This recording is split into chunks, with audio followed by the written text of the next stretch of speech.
মালয়েশিয়ায় ইন্দোনেশিয়ান নারীকে হত্যার দায়ে বাংলাদেশি শ্রমিকের বিরুদ্ধে অভিযোগ এনেছেন আদালত।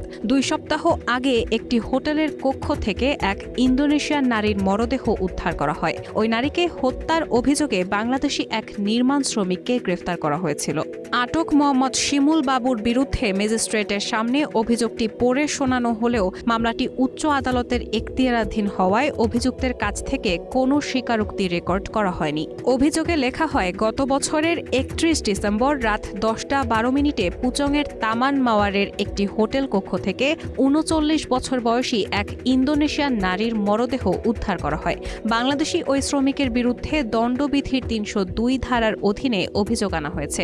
এদিকে 3 জানুয়ারি সেরডাং জেলা পুলিশ সদর দপ্তরের অপরাধ তদন্ত অফিসে বৈধ ভ্রমণ নথি ছাড়া মালয়েশিয়ায় প্রবেশের অভিযোগে ওই বাংলাদেশি নিজেকে নির্দোষ দাবি করেছেন। তাকে 1959 ও 63 সালের ইমিগ্রেশন আইনের ধারা 6(1)(c) এর অধীনে অভিযুক্ত করা হয়েছিল। মামলার কার্যক্রম চলাকালীন ডেপুটি পাবলিক প্রসিকিউটর উভয় অভিযোগের জন্য অভিযুক্তকে জামিন দেওয়ার সুপারিশ না করেই মামলাটি পরবর্তী শুনানির জন্য 14 মার্চ দিন ধার্য করেছেন আদালত।